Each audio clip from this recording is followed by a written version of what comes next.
Welcome to the Black Belt Business Podcast. My name is Matthew Brenner, and today I am with Reid Presley.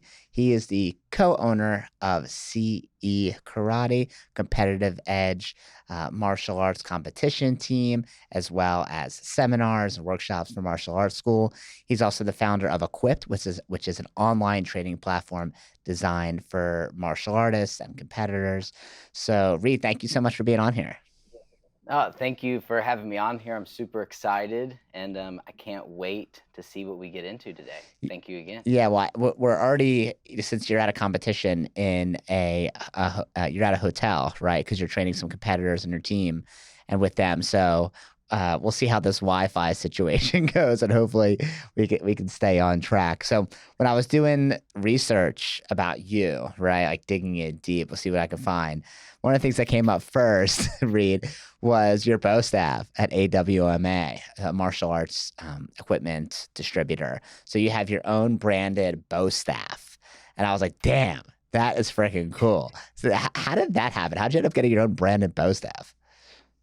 It's being in the competition world for so long. There's a little bit of breakage that happens with the bow staves when you're competing at a high level, and so people will start to look for, well, what's Reid Presley using for a bow staff? What's Jackson Rudolph using? The high level competitors, because they see us compete, they see us not break it, they see us doing these high level maneuvers that you want the weight and balance to be perfect. So Asian World kind of approached us and my siblings about doing a line of weapons because, you know, with me wanting to be more of a power competitor, my CMX style bow staff is a little bit heavier. And since I like to do double bow staff, they're balanced really well. Mm. So you kind of get like a double whammy with a super balanced weapon and one that's built to take strikes. Mm. So they just kind of were like, hey, let's do this. And then let's have a double bow staff that you can work with. You can order the same size and then you can rock and roll. And then that you're not going to be taking one bow staff that's weighted one way and another bow staff that's different. And then they can kind of lose control. So you just know that you're going to get something of quality for sure. So were you And part of the production or design process, or they're like, hey, we're just gonna make it weigh the amount you want it to weigh? Like how did that work?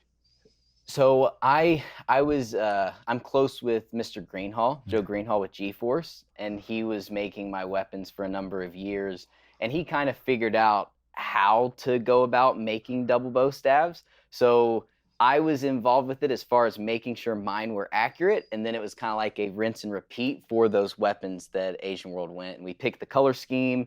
I loved the kind of like the red and gray and the illuminator. I'm a grip bow staff athlete. Sometimes you'll see people, there's like an argument of grip versus no grip. Okay. And so yeah, tried and true. I use them. We got a number of our students at the family school that uses them. So it's good. Very cool. So is that the only bow staff you'll use now? Like kind of like you have to use your branded staff, or that's what you're used to? Basically, yes, sir. And then right now, kind of with Joe, I'm experimenting with some other ones, but they're always G-Force, and they're that Illuminator brand. Very cool. So can you tell us just a little bit of background about your martial arts competitive side, not your teaching side or your own training, but like what you accomplished in the competitive scene of martial arts? Absolutely. So sometimes those stories kind of go parallel with each other, so I'll try to make it only Yeah, competitive. no, it's okay. Say it any way you Um, want. It's all good. yeah, yes, sir, yes, sir. When I got started in martial arts, my dad was a heavily competitive ball player back in his younger years. Mhm. So as soon as he found out that you could compete in martial arts to any extent, I don't really think I had a choice. Okay. I was thrown into the competition scene.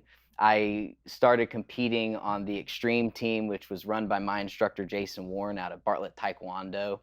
And really, as soon as I started competing, the rest was history. Started out on a regional circuit, RSKC, that overlapped with a national North American Sport Karate Association, NASCA, as most people know it by, at the Bluegrass Nationals. And I was competing as an underbelt, just kind of getting my feet up underneath me. But I remember looking at the nighttime stage. So at these big tournaments, there's always like a big finals. People are there. All the underbelts are watching, the black belts, the cream of the crop, the top athletes. Yeah. And I remember seeing like Casey Marks and Matt Emig. And if you guys don't know who these people are, you have to look them up. They're pioneers of sport karate, and just got super inspired. Like, I'm going to be up there. That's going to be me. I have to do everything I can to get on that stage. And so from there, going from a regional circuit more to the national and global circuit, working my way through what people call seeds, which is basically like a point system. So you have to go to a certain amount of tournaments to acquire enough points. And that's really the first barrier to entry, so to speak, in the sport karate world. Is you have to show up, you have to be dedicated, you have to be committed. And once I kind of got a name for myself and started doing that, that's when the world champions started to take place, finally making it on that nighttime stage. And that's where, kind of accrued these, world titles and championships, where sometimes in our sport, we don't even say the number of how many that we've gotten, because you can get them like per division, per nighttime finals, and it kind of sounds like this crazy number. But that competition scene, more or less, really put me into positions of representing teams like Paul Mitchell, which is sponsored by the hair care, of all things in martial arts, right? They got hair That's care, always right? been a little funny. And it's like, how did that happen? But represented them, and then that took me to compete in places like Australia, Ireland, Budapest, really all over the place to do this sport that I love in the competition scene. Now, what really kind of became my big moment was I was a single bow weapons competitor. So like doing all of the crazy releases, doing like the Power Ranger backflips and all of those movements. But I ended up going over to Doha, Qatar to perform with a performance team called Sideswipe. And during that performance, I ended up just completely rupturing my Achilles heel. It kind of just blew up, exploded, can't use it. And when you kind of go through that feeling of adversity, that feeling of like, what am I going to do? My identity is tied up into this sport that I love. How can I come back and be better from this experience? And we had always joked about, well, what's better than one bow? Well, it's two bows. And so kind of using Bowstaffs as crutches, I developed the Wait, you double actually bow. used it as a crutch? Yes, like especially when I went to the boot phase, like hopping out on one foot with the two Bowstaffs. You're a dedicated martial artist. That's funny. Through and through. There was never a moment of, am I going to get back to competing? It was like, when can I get back to competing? And when can I show the world this style of Bowstaff, which was double bow. Was someone else doing that before you? Was there other people that did double Bowstaff? So I would say there was one person that did it probably one or two tournaments before I did, and his name is Jarrett Liker, with like Amerikick and things like that. And so he did it at one tournament. Then it was two tournaments later that I kind of rolled it out. So they kind of hit at similar times. We just had a different style of it, and I just kind of stuck with it longer and really made a name for myself with this style of double Bowstaff, which, I know that there's a lot of martial artists that listen to this podcast, and also business owners and people that like jujitsu and more of the combat sports. I make no claims that double Bowstaff is a practical weapon that I would use in self-defense. It was purely performance for the sport. But what I will say is, give me two heavy weighted sticks and I can still mess you up if I have to. Well, that's super cool. And I don't know, have you ever seen me do quadruple nunchucks? Have you ever seen that? I can't say that I have. Just roll it out. Like I'm missing out. Yeah, just rolling it out next week. No, I'm just messing around. I got to make sure I have the subscriptions on and notifications when you post that for sure. I don't do any of that. But I think it's super cool that you kind of introduced that to the sport, especially a traditional sport that's been around forever. So you mentioned about, knowing how if you had two sticks and you had to defend yourself, right? You probably could. You're not going to do a box cutter or a flash kick probably, but you at least have control of the stick, right? So what is it, or what is it like when you meet other martial artists? Maybe it's some guy who does jujitsu or someone who does boxing or someone who does, I don't know, Muay Thai. And you're like, hey, I do performance martial arts, or I do, competitions. Do you ever have to defend yourself? Like, hey, this is performance martial art. Or like, is it ever weird? Because I feel like sometimes for me, like, I competed too, never even close to your level. But I did a couple national tournaments here and there, and but if I had to go an MMA fight, like, there's no way I would I would be able to hold my own, right? Because you have to train in that in order to be good at that. So, like, what happens when you bring it up to someone who maybe has other martial arts experience and maybe actually fights or something? Yeah, absolutely. You always get the like look of, I don't know if confusion is the right thing, but a little bit of, oh, you do performance. Well, I can tap you out. I can make you. I'm a fighter. You're a dancer. You're Yeah, a cheerleader. yeah, Stuff like that. And so initially, sometimes, but martial arts is such a beautiful art, both on the self-defense side and then on the mission side of what we're all trying to accomplish.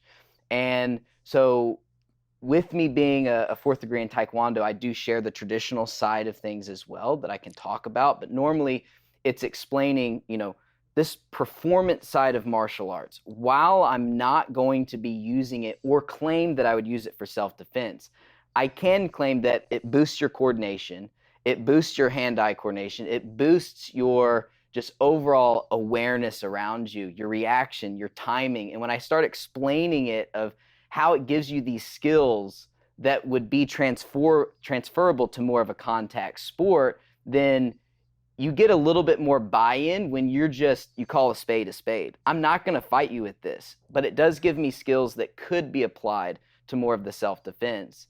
And then if it's more in like a training atmosphere where, like, why would I ever want to teach sport karate? Why would I ever want to throw a baton up in the air, spin around and catch it? And when you explain that kids look for that fun, they want to be a superhero. They want to have that cool feeling.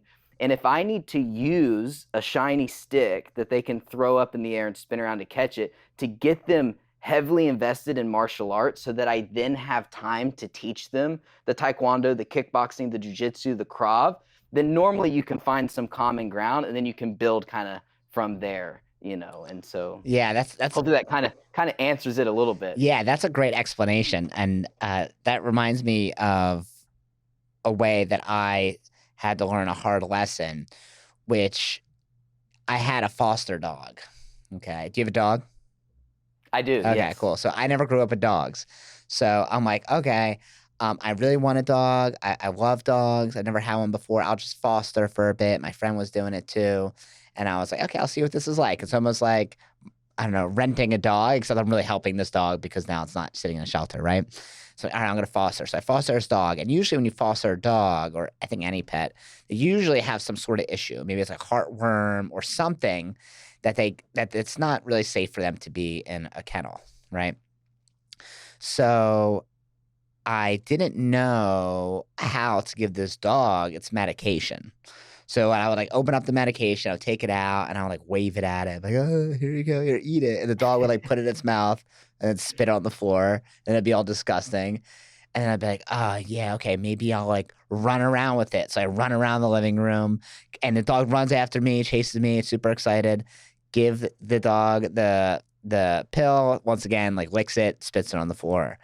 And I'm trying all these strategies, and I'm trying to figure out, like, what could I possibly do to make this dog eat the pill? So I call one of my friends, one of my closest friends, who's a dog. He has dogs his whole life. And I was like, what do I do to get this dog to eat this pill? Like, I tried pretending it was a treat. I tried doing all these tricks, and it wouldn't work. And he like laughed at me, and he's like, sometimes you have to give the dog what it wants in order to give it what it needs. Okay. And Yes. what I mean by that is he's like, take the pill, put in some peanut butter, and then it'll eat it through there. Put peanut butter on the pill, ate it right away. And if you're a dog owner, you're probably like, duh, what is this guy, an idiot? I had no idea. Right. So I feel like that's kind of the Yep. same situation. Like sometimes you got to give people what they want, right? They want that flash, right? They want to see someone do a cool, aerial beach twist or something, and then that sparks their interest in martial arts, and then they're able to decide which avenue of martial arts they want to go to. Maybe it's more the combative side, maybe it's more the performance side, maybe it's the more slow, intentional, side for like more like Tai Chi, where it's more about like a moving meditation, right? And they can decide from there. So when you mentioned that, it made me think of that story of like give them what they want in order to get what they need. So, Yes. you taught for a long time before you started doing, obviously, competitions, but I wanna get to your professional career, but before we even do that, you were traveling over the world, Budapest, you mentioned, and a bunch of other countries. Were you doing this during your high school or college age? Like, when were you doing this? So I traveled professionally, competitor, all throughout high school and college. So it was just, you just had to make it work, you know. Fortunately, I was homeschooled up through high school, and then I went to college, in-person college and whatnot. And something that I had to do to make it work, because you can't do anything halfway. Yeah. Like I think I ended up with like a 3.899 GPA. So like I couldn't just like Wait, just college you know or home? in college, Okay, okay. like, I couldn't just do, like, C's, get degrees or whatever, Yeah, like, I'm a black belt, I gotta do it, yeah. like, so I gotta get good grades, but I also had to miss a lot, so that kinda helped me learn, like, the importance of communication to the professors and teachers of what I am doing. I am gonna miss, but I'll get this to you early, and so it just, having to turn in things while I'm going to Budapest and stuff like that, but, never slowed down. Was it hard? Were you like, "Damn, this sucks. Like, I wish I had the college experience," or you been happy to be in the competitive world and that was the draw for you? Um, no, I felt like I was at the college enough to get the college experience, but I also feel like when you weigh that to the experiences that I was getting from traveling the world with some of my mentors and or best friends, it was hard to complain. Mm. Like it was a blessing through and through to be able to juggle everything and accomplish all the goals that were kind of set before me. Mm. Yeah, it's interesting that you go that route as a very competitive performance martial artist, especially since like there's not many people that do that, and you obviously have to have like extreme love for it. We had a student, I remember a couple years ago, who was great at martial arts, was like starting to not go to national competitive level, but like was getting good enough to, win first place trophies, at least regionally. And the dad took him out because he said, "Okay, is there gonna be scholarships for karate competitions?" I'm like, "No." He's like, "Well, there's scholarships for baseball," so he's going to baseball. And, like, they left, right? And I had, like, I didn't know how to even answer him, like, because he's right. Like, you can't go to college, to train to be a martial arts educator or teacher, right? There's no degree Right. in martial arts. So it's cool that, like, you took a route that maybe there wasn't, like, a paved direct path to a certain career, and because you loved it, and then, like, you make a career out of it because now you have Equipped, which is an online training platform software, right? Or, Yes, you sir. train your competition team, and that's how you're able to monetize it. That's how you make a living doing what you love in a path that wasn't already paid for you. So I think that's super cool. Yes, sir. Thank you. So when you were traveling, at some point you stopped competing, I'm assuming. Do you compete now? I do not compete now. Okay. I will say, well, I don't compete in sport karate now. I feel Okay. like I compete every day, Yeah, yeah. with myself. But I do not actively compete now. Okay, so at what point did you stop competing? Like, what age were you? I stopped competing, I think, at the tournament that I'm at right now, the Pan American Open or International, back in 2018 or 2019. I'd have to check. It was like, I think it was 2019. It was right before COVID and Oh. all of that hit. So I kind of like had a little running joke for a period of time. It's like I stopped competing and the whole circuit shut down. But that's when I stopped competing. And the reason for that was at that moment in my life, I was getting out of college. um, kind of asking like, what else is there to do inside of the sport? Like I'm ready to change up my day-to-day life. Like I was a competitor, I went to school, like what is the next thing for me to do? And at the time it was I need to step away from competition to start to pursue that next level, which coincidentally was equipped at that time. Equipped was just going to be a professional athlete training program online, where instead of just doing private lessons with people at tournaments, it was, we're going to do them weekly, we're going to send notes, we're going to be on top of it, we're going to make this a professional thing. So it was really just time to stop, for lack of better words. There wasn't another Warrior Cup to chase, there wasn't another diamond ring to chase. I was happy at that point in my life. I miss it though. You do, yeah. So Okay. So how old were you when you stopped then? 27 now. So you're like So 20, that would be, yeah, like 23, 23. 24. Yeah, 23. Okay, Yep. cool. So now do you have that competitive spirit kind of pushed on to the people that you train? Like, does that scratch the same itch, or the closest you can get? Yes, it's different. It's almost like I don't have any kids, but I almost feel like this is what it's like as a parent watching a kid compete. So like I can't go out there and do it for you, but I'm trying to give you all of my energy that I can while I'm watching you compete. And I'm going to try to put you through the things that I was going through. And so it scratches it, but in a different way, I would say. So with the growth of combative martial arts, whether it's jiu-jitsu, Muay Thai, all that stuff, and the UFC, where do you see performance martial arts like you trained in and competed in? Do you feel like the popularity of that is growing? Do you feel like it's shrinking? Do you feel like it's the same? Like, where do you think that's going? Looking at the numbers this year and kind of the past year, kind of coming out of COVID, it does seem like the NASCA tournaments, the bigger tournaments, they are trending up. You're having record-breaking numbers there. And then also inside of circuits like ProMac, which is a little bit on the smaller scale, you're seeing more people going to these regional events. So numbers are up there. Like historically up or up since COVID? Good question. Up since during my competition days. Okay, so now, I can't answer to like when Chuck Norris was competing, at the Battle of Atlanta. I'll call him right now. Yeah, exactly. Yeah. We'll find out. Yeah. But as far as when I was there does seem to be more packed night shows. On the revenue side, I feel like I hear people talking about they're bringing in, more revenue that way. So yeah. So to me, that's surprising. I would assume it'd be shrinking with the popularity of jiu-jitsu, right? So why do you think that is? Why do you think it's still growing?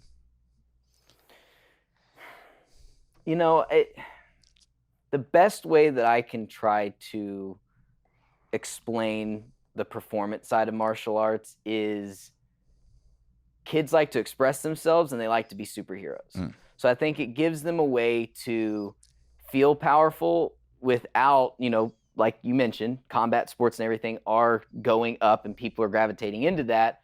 But inside of this niche of martial arts, a lot of times these kids don't want to get hit in the face, So it gives them a way to compete in the martial arts without that contact, so to speak. And,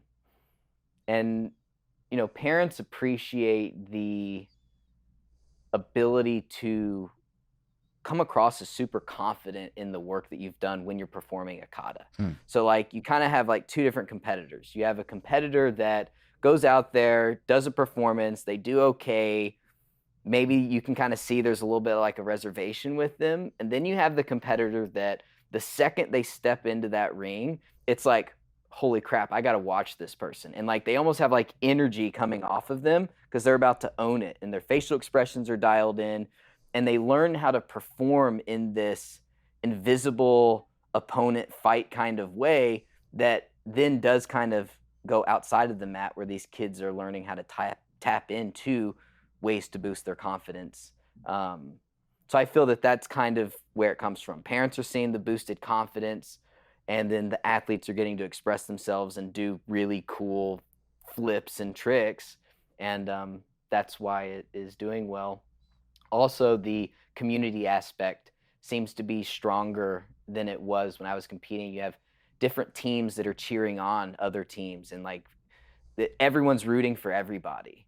Um, and so that feeling, that family, that community there, that also kind of attracts from the outside. Of course, you have people that love to be negative and say things and how everything should be better, but at its core, people are finding that family aspect, whatnot, and it's doing well. Yeah, I remember when I was competing, once again, nowhere near your level. But I remember how much confidence it gave me because I was always a shy kid, always. And whether it's volunteering or raising my hand to demonstrate something in front of a class or competing in front of a group of people, I feel like that's what taught me how to public speak, right? Because you have to use your voice, right? You have to say all the martial arts noises that aren't even real words. And people are always like, if you can say that out loud in front of a bunch of people that you don't know, just make funny noises and scream it, public speaking is pretty easy, right? Yes. So I feel like that gave me the confidence because I never had that before. And I remember like no matter how many times I competed or how confident I was in my kata that I was going to perform, my hands would always shake. My heart would always beat really, really fast. Did you have that same kind of like nervousness, or were you just like cool as a cucumber? Because I've seen other people that are just like, doesn't bother them, cool as a cucumber, totally fine. But I was always a mess. How did you feel before you competed? that never went away, ever. They always nervous, not from a place of like crippling nervousness, but later in life, I wish I could go back and tell my younger self, like, that nerves that you're feeling right now, that's just you wanting to do the best job you've ever done right now and not worrying about how you did in the past. It's, you got a crowd to perform in front of, you got a new panel of judges, you got people that are looking up to you. You just want to do a really good job. And so that's I wish I had that realization earlier. But I, just like you mentioned, my parents would love to make fun of me. I was the super shy kid that wouldn't go order his Happy Meal, did not know how to communicate with people, and then through doing katas, through doing your introduction, through kiaing out in the front yard in front of people, finally got to the point where I can go teach in front of a large group, or I can go public speak, or I can do this. And it kind of taught me that ability to tap into, being able to perform. You always have that like inner shy kid, but I can kind of grow past that. I can move past that. And it taught me one of my methods, if I was feeling how you're mentioning, like nervous and getting, ready for something, I found like the power of like words of affirmation and just like claiming things. So like I would just develop this, I'm going to go out there and crush it. Tonight is my night. I'm going to own it. I'm going to rock it. And I would just say these things over and over again. I'm getting ready to get on this podcast. I'm going to say everything. That probably took hours of standing in the mirror. I will be the best podcast guest ever. Matt Brenner is going to love me. Yep, exactly. That was the big thing. I wanted to make sure that I, gained your approval. I did. That's the reason I had you on here. Yes. All right, did it. Done. Accomplished. So your family is like a martial arts family, right? So who in your family trains? Could go through the family, because I have a lot of siblings. I have 8 siblings. I'm one of 9, and now we have 4 of us that still like are involved or own schools. But the rest of them have all done it at some point, have earned their black belt, or most of them. But not involved anymore. So tell me about like your family's martial arts history. Absolutely. So I was the first person in our family to do martial arts. Okay.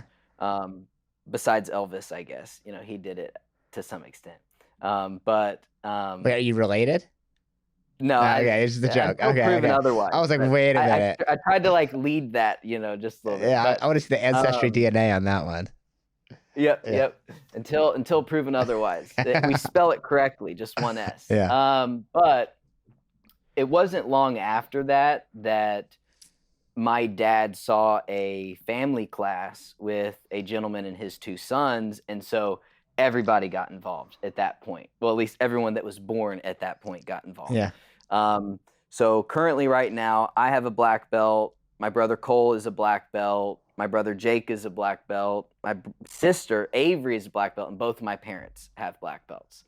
And So you have 4 siblings besides you. yeah, and I have an older sibling, Victoria.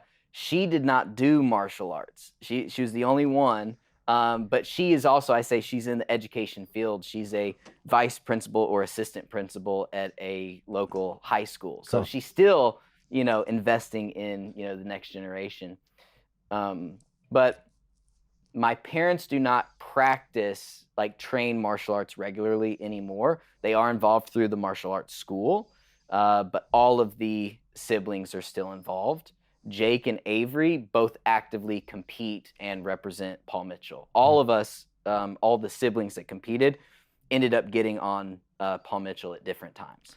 Very cool. I think maybe we should do an episode with like all the Presley kids who compete or once competed. That'd be really fun. Yes, that you'd probably get a little bit of banter back and Oh, forth, I'd but love to hear it it. would be good. Well, my family shows love by yelling at each other and making fun of each other. I don't know how your family does it, but that's our love language. It's like little Yeah, digs.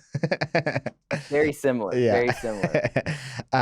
That's first of all that is amazing that your family is so ingrained in the martial arts, and obviously you've made it into a career now. So now that you've obviously transitioned in the last couple of years, you started teaching professionally. I think you were with a martial arts franchise called Premier, right? Yes, sir. So how did you end up with them, and how long did that last? Like, what did you do for them? Tell me a little bit about that experience. Absolutely. So right about the time that I stopped competing, I ended up moving to South Carolina, kind of that North Augusta area, where a gentleman, Aaron Hensley, lived and had a chain of martial arts schools with Premier. And so I was kind of learning business systems from that perspective there, while also doing Equipped. At that point in time, and like, because I had done seminars and I had visited the school before. His son Jackson is actually on Team Competitive Edge right now. He'll be here this weekend competing, and it worked out to where I started teaching inside of some of his schools that were Premier Martial Arts schools. And right around that time is when Premier franchised, and they needed a younger martial artist that also kind of had a business degree to be one of their success coaches, business consultants, things of that nature. So Mr. Hensley ended up kind of suggesting me to Mr. Vanover, and then so that's when I made the trip to Knoxville. I'd met Mr. Vanover in the past, but ended up doing a meeting with him about the job opportunity at the Martial Arts Super Show, and had a meeting there. And it wasn't long. I mean, just getting started was very interesting, just from a travel standpoint. Opportunity came up in conversation. I went to the Super Show, had the conversation with Mr. Vanover, told him I would let him know. Went to Florida for the U.S. Open, one of the big sport karate competition. This is all like within a matter of days, right? Yeah. 4 or 5 days at each place. Gave him the thumbs up while I was right after the U.S. Open had completed. Let's do this. Ended up going back to Vegas for the UFAF tournament, Chuck Norris. And essentially the start date was going to be like in a month or two, help me get all my ducks in a row. And then he gives me a call and he's like, I need you here on Sunday. So then I had to change my flight, fly back to South Carolina, pack up everything that I had there, get in a car, drive out there. And then that's when the job kind of started on a Sunday. So what did that And position so- look like? Like you're just an overall coach for the franchises or for one school? Like what are you actually doing? So the role kind of evolved as the franchise grew in scale at a crazy rate. So what my responsibilities were as a success coach essentially were you'd have 30 school owners that you're over and kind of managing and mentoring, and then they could have multiple schools. At the end of this, I had roughly 30 school owners, and I believe it's 48 locations that I was kind of like looking at their KPIs, managing, helping training the team, watching their introductory programs, and everything that is with the school, because we had to make sure that we had like cameras everywhere, could see everything. So one, it was making sure that everybody was following the systems that were in place. But back at the beginning of it, it was helping develop the pre-sale launch that would go. So we worked with people in Orange Theory of how we could go through pre-sales and launch, helping develop the corporate trainings and how we would actually train all of these instructors and program directors and new school owners that did not have a martial arts background at scale. How to do some of the sales conferences with new potential franchisees coming in. We were running a corporate class so that we could show people when they visit, like exactly how these classes are supposed to function.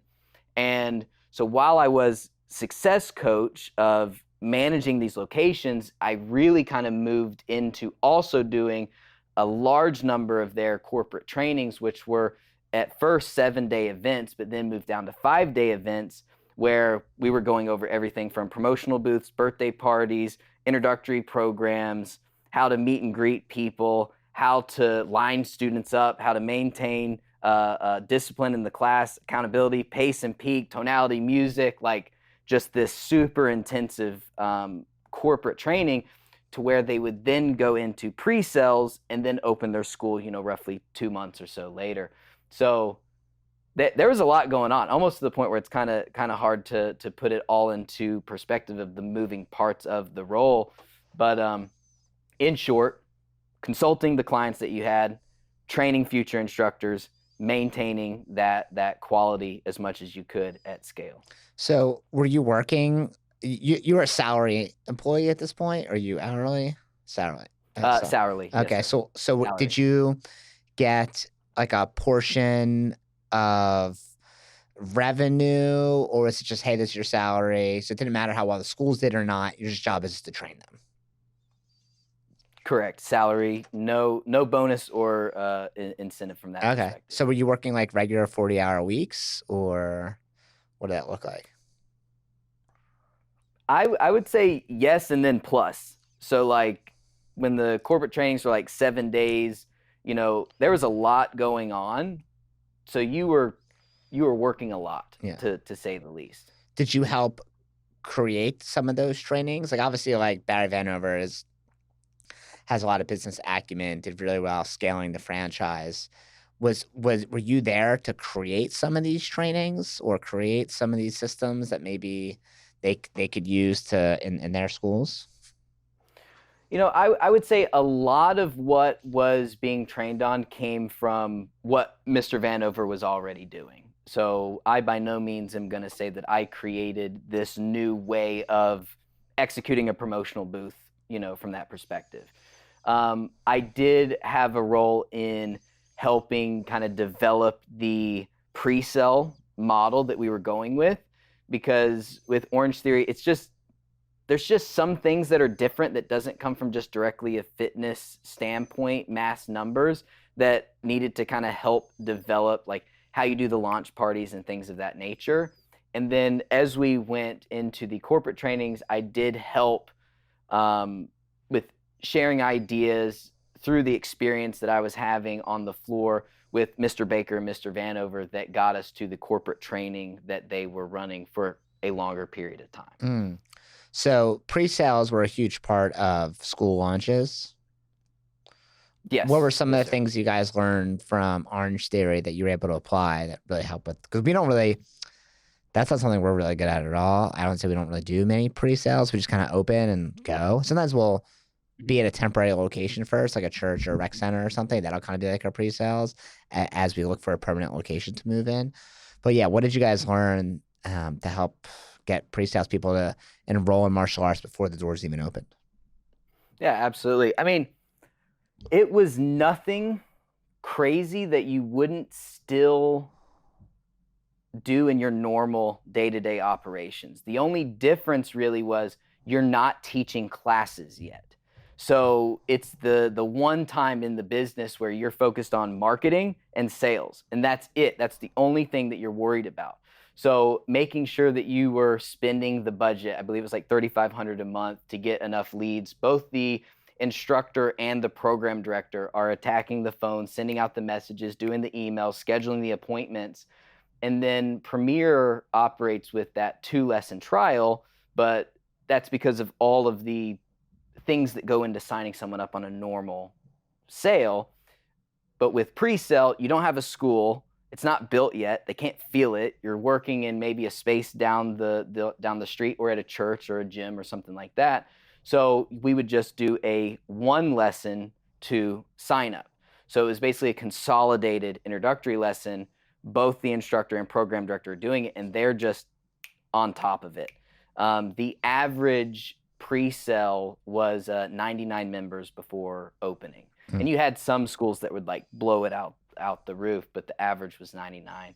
So it wasn't so much that there was this crazy strategy that was utilized. It was more so just being hyper focused on doing what you need to do to get the lead volume, to book enough appointments, to sign up enough people with an offer that is hard to say no to. Once the people would sign up, you would do a weekly class at your temp space to keep them engaged so they don't just sign up, get their belt, they're excited, and then they go away while the school is building out. You would have them come in and kind of re-energize their love for it, and you're just being hyper communicative, if that's a word. I'm That's saying a it word. now, Yeah. with the updates of the school build out. So posting the photos of everything. Hey, we got our Wave Masters in. Hey, look at these awesome mats, and just being excited about what you're going to do. What was the offer that you guys had for people? Were they on full memberships, trial, like 3-month They program? were on a right to cancel, so they could quit anytime, but it was still basically like a 6-month commitment. But with it being pre-sale, they did have the ability to leave if they wanted to. And there was no down payments or anything like that. You would show kind of what it would be in the future, but it wasn't factored in to them. So it was like $49 to start, and that would get them like their gloves and a drawstring bag and their uniform and stuff like that. And then I believe, depending on the demographic of school, it could be either 99, 119, or 129 a month. And then also that was kind of a sliding scale of, we are 8 weeks out from opening, we're 5 weeks out from opening, we're 3 weeks out from opening, we're open. Some schools did student number based sliding. It's like, all right, we got 50 students, we're going to this. We got 75 students, now we're going to this price point. But yeah. So how did you feel like your education was with someone who obviously scaled a franchise at a massive scale? I think, how many locations did he have? Or eventually, yeah, how many locations did he have? Do you remember? Did I have? No, he have. It was Yeah, with right Premier. there at that 42, 48 At that locations. time. Yeah, and that eventually time. he'd have hundreds, right? Oh, I was just talking about mine. Yeah. Like not that I owned them, just the ones that I was kind of responsible Managing, for. yeah. At the, oh goodness. There was a large number. I'm spacing out on how many actually opened. It was in the 200s. Went from,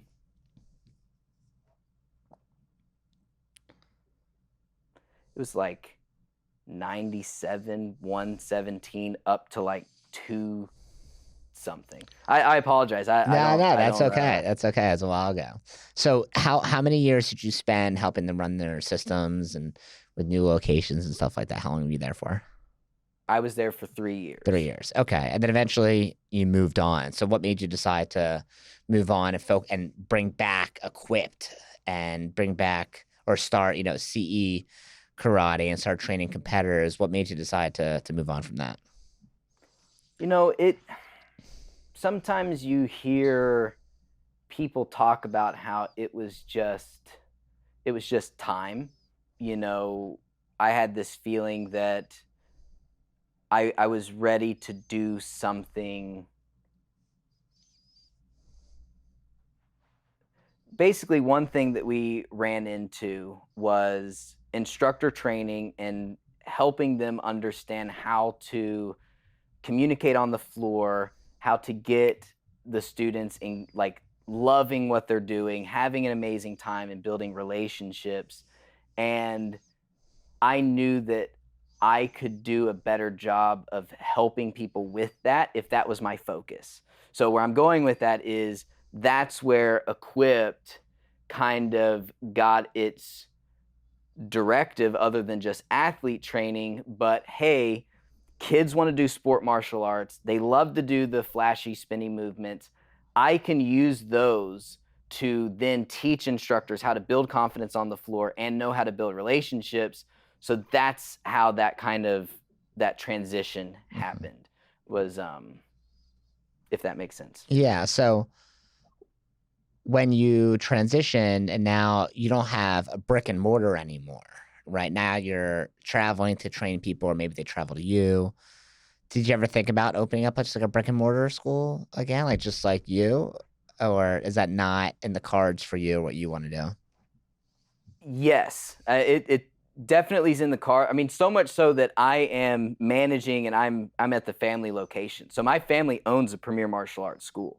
So I'm there. That's where, if you follow me on social media, you see me filming inside of that school and posting. Yeah. Um, so 100% absolutely. Martial arts has completely changed my life, my family life, that I can't imagine doing anything else. Um, and so 100% will have, school. I mean, yeah. Okay, cool. So you want to go that direction eventually. Yes. So we all know your favorite weapon is Bowstaff. What's your least favorite weapon? Nunchucks. So when you Nunchucks. mentioned the quadruple chucks, I'm like, not for me. That can I, be a I was you gonna thing. train you for free, but forget it. Oh, Never man. mind. Not give you any. I was gonna Yep. send you some Yep. videos. I have to equip. Never mind. Why nunchuck? Why don't you like nunchuck? Um, it's, I never, I don't know. It's just like an innate feeling, like I'll do them. Like Innate I'll, hatred. I'll yeah, exactly. I think it's maybe some like past trauma of having to learn with the helmet on and just like hitting myself in the Okay. head Wait, all you the wore a time. helmet when you practiced nunchucks?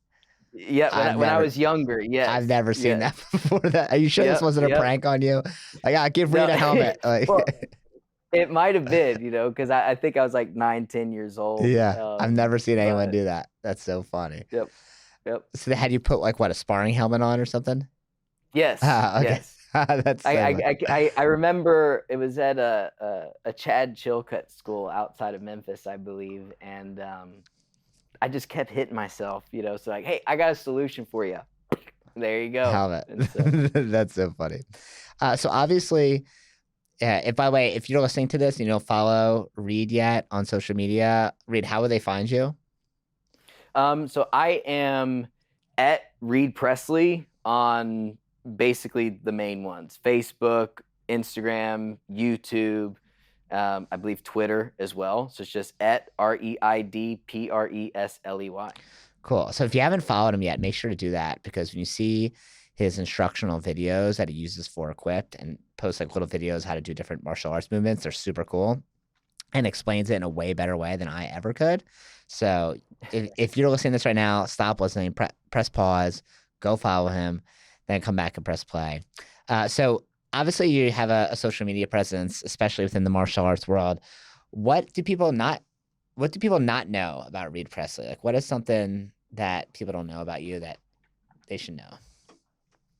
Man, that is tough, because I right now I love working out, I love martial arts, and I love teaching, and that's really what I share on my social media platforms, so that it is kind of cut and dry like that.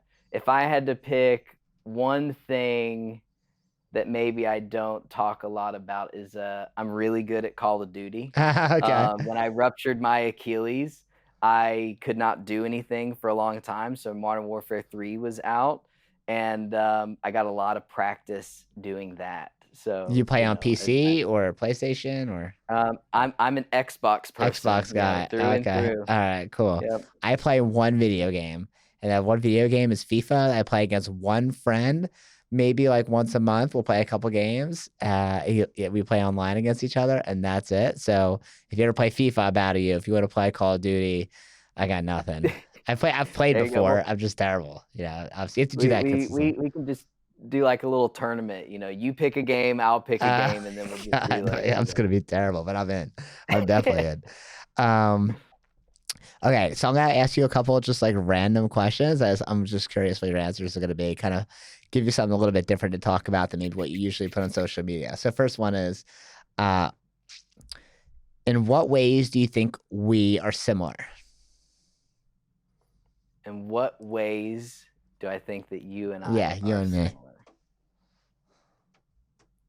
Man, that is a interesting question. Well, then obviously you don't know me very well either, right? You listen to the podcast a couple times, even connected on social media. We never had any real long conversations. Maybe very, very short in the past. But that's it.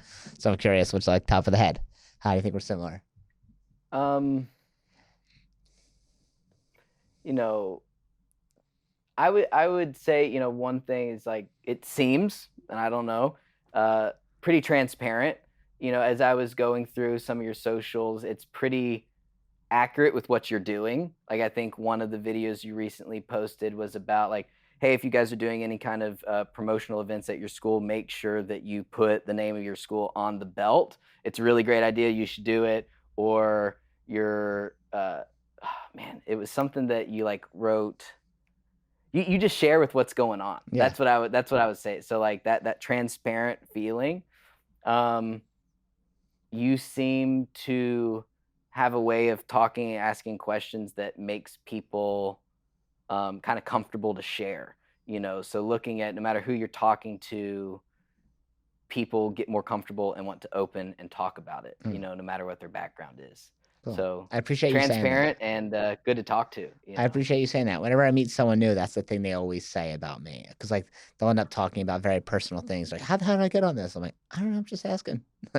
I think also a lot of it is like I'm willing to share basically anything. Like so because I'm willing to share, I assume everyone else is, even though there might not be. But once I share something, now they feel compelled to. So, but it builds a lot of trust. So that's cool. All right. Here's the next question. Would you rather be stuck? Well, okay, I'm going to rephrase that. Would you rather spend 1 year at the North Pole or 2 years in the Sahara Desert? I'm going to go with 2 years at the Sahara Desert. Okay, 2 years Sahara Desert. All right, next one. Would you rather have cheese covered fingers for the rest of your life or a popcorn kernel stuck in your throat the rest of your life? Oh, man. I'm going to go with that kernel. That's rough. I'm not going with that. We'll go with cheese curl covered tongue twister you said before that. The cheese covered fingers? I guess so. Good luck double Bowstaff in that. Oh my god. I guess I have cheese. Oh, you're saying I have cheese covered fingers. Like you don't eat cheese curls or like Cheetos. You got the cheese in your fingers. Like you have that forever. Oh, man. Or you have a popcorn kernel like kind of stuck in your throat forever. I don't know. I might be able to use like that to my advantage with the weapons. I don't know. Well, I'm going to stick to my answer. All right. Well, next time you're practicing your Bowstaff, eat a big giant bag of Hershey cheese curls. Next one. This is not a funny one. Just like a little bit different tone. What book do you feel like has shaped your career the most? Or maybe what book has impacted you the most? It doesn't really have to be career. I would say the one that comes to mind like immediately is Atomic Habits. And really one thing from the book that stood out was your environment is the invisible hand that shapes you or something like that. And that I feel if you truly understand that can be profound. Very cool. All right, last one. Complete this answer. I feel most alive when.